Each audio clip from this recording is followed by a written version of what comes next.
So crowdfunding, simply put, the practice of asking a larger number of people for small donations to fund a project instead of going through a single larger funder, like say a record label in the past, is I think increasingly an interesting option for musicians. It's obviously not, it's not a new idea, but I think the ability to do it at a really large scale, thanks to the internet, has made it all the more, I think, useful for artists these days.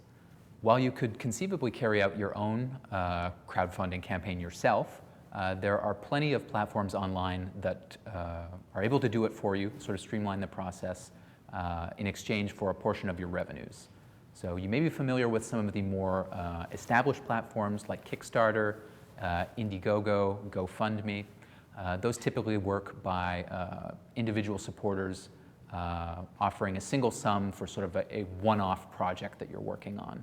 More recent examples, like Patreon, for example, sort of changed the model a little bit by switching to a sort of monthly subscription service. So your funders are funding you on a monthly basis, and it's sort of an easier way to support your work in general, as opposed to just sort of supporting individual projects that are one and done. Crowdfunding is obviously not just for artists, but I think it's become something that's really valuable and really noteworthy for musicians, so I think we're seeing it more and more these days. It's a great way to sort of pursue alternative methods of connecting with your fans, pursue sort of more independence in being able to fund your work. So in a sense, that benefits, I think, established artists more because they already have an audience that they can draw on. But I know for emerging artists as well, there's definitely still some benefit there, particularly for something like Patreon, which allows you to sort of organically grow a fan base over time. So in return for the amount of money that a supporter pledges, they typically get some kind of reward in return. So for the model to really work, well, first of all, you have to have a supporter who likes what you do, who believes in what you do, and wants to help support that work. But you also have to give them a little bit of extra encouragement. So in the form of, say, like a signed album, a one-on-one Zoom chat with their favorite artist, sort of limited edition merch. These can be great ways of sort of encouraging people to contribute, and in fact to contribute larger sums to sort of get those limited items that they might want. So as I was saying, I think the real value in crowdfunding comes from being able to draw on sort of an existing audience that can help support your work. I think that's why the biggest success stories tend to come from more established artists when it comes to independently funding a new album or a tour. But I think something like Patreon really does change the game for emerging artists and gives them a really good opportunity to crowdfund their work sort of in a more sustainable way.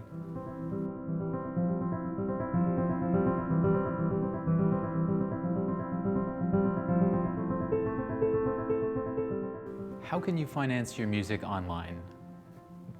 There's really a ton of ways that you can do that. First of all, I think it's a great idea to start looking into some of the publicly available arts funding. Here in Quebec, of course, the best place to start is probably the Conseil des Arts et Lettres du Québec, or CALQ. If you run a record label or a production company, there's also SODEC that you should look into for sure. At the federal level, of course, we can't forget Canada Council for the Arts. And even in sort of more music-specific funding, there is Factor, there's Music Action, which are available to English and French-speaking artists respectively. There's also, of course, private sources of funding available. So for example, I'm thinking of Stingray Music offers a prize to emerging artists through their Stingray Rising Stars program. So that's definitely one you can look into as well. Of course, you should also be looking into streaming platforms for your music as well. That's something that I don't think can be ignored these days. Certainly Spotify is the biggest one, has probably the biggest listenership as well as the biggest cultural impact as far as how people discover new music, how people listen to their favorite artists. Of course, there are others. There's Tidal, there's Deezer, there's Apple Music, there's a ton of them. Beyond that, there's also platforms that are geared more towards specific styles. So for example, you have Idagio or Prime Phonic if you're a classical music listener. Of course, there is Jazzed, which unsurprisingly caters to jazz listeners. The flip side to this is that a lot of these streaming services don't offer artists particularly high revenues in returns to the number of listens that they get. So I think for a lot of artists, it ends up being more about being a tool for discoverability, a tool for exposure. And of course, the more exposure you want, the more platforms you want to be on. That requires putting that effort in or paying a sort of third-party service to submit your music to all those platforms on your behalf. An alternative option, which I like a lot, is a platform like Bandcamp. Bandcamp allows you to set the price for your music, and then they will take care of things like the downloads, managing streaming. They also give you the opportunity to sell physical media through your Bandcamp profile, which is great. They even have a subscription service, so people can support your work on an annual basis too, if you would like.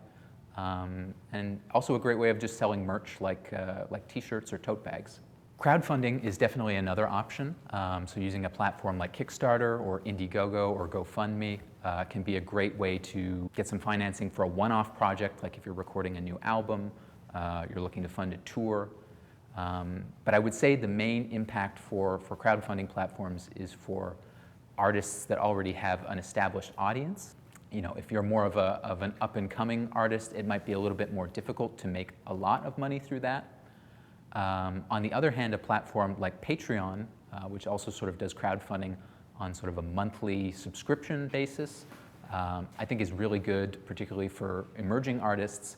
It allows you to sort of organically grow an audience over time and kind of build a stronger relationship with your listeners in exchange for sort of exclusive content on a monthly basis. Unfortunately, of course, we don't have live in-person performances currently, but COVID-19 has sort of created an opportunity for artists to finance their work by offering paying live streaming performances. And this is something I think we're seeing more and more these days. I think most people do this sort of using one of the main video streaming platforms. So that could be Twitch, that could be YouTube, any of the major social media platforms like Facebook or Instagram. And then, you can even use Zoom for that matter. And so it's a great way to sort of get people watching and then encourage them to submit donations using a payment service like PayPal, for example. There are some platforms that have been developed specifically for music and that actually work the whole sort of payment structure into the platform. I'm thinking of StageIt and Street Jelly as two of those that come to mind.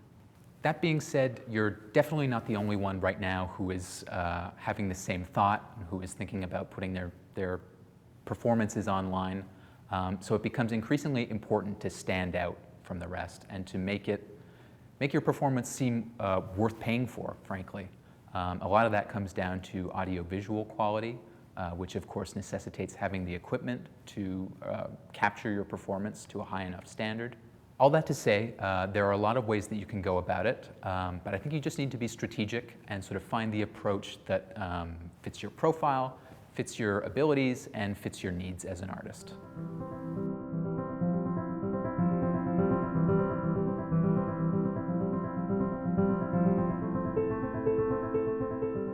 All right, a smart contract is somehow a little application that is built by the programmer that will take the keys and unlock itself outside the car.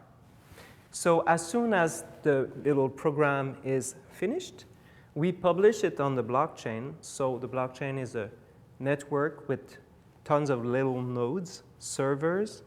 So the application is everywhere, and this application can receive a value and split it accordingly to a deal. So let's say that me and a little friend decided to make a song. We can split the copyright between both of us. So let's say that the smart contract will receive $1.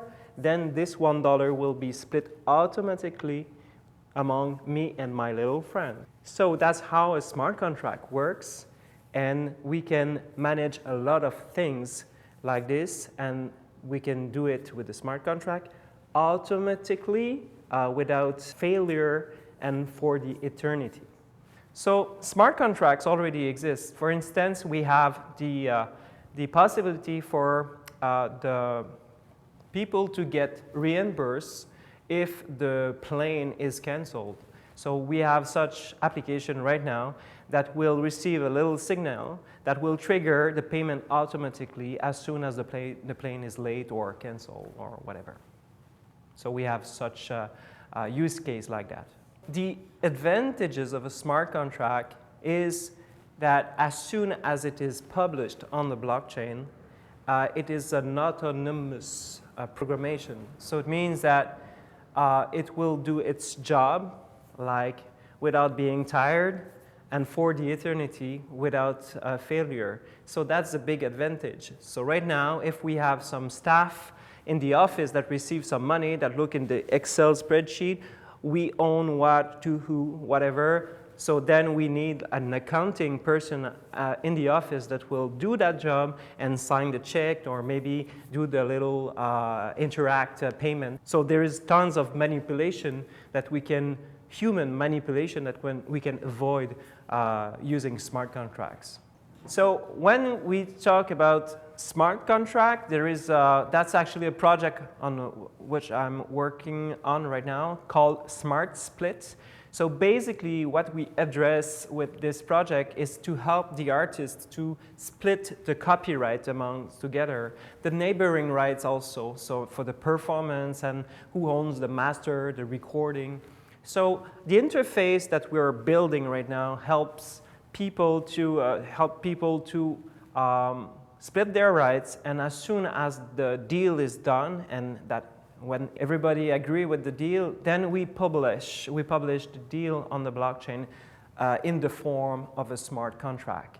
And then as soon as this smart contract will receive a value, the behavior of the smart contract will be to split the money accordingly to who owns what in the deal.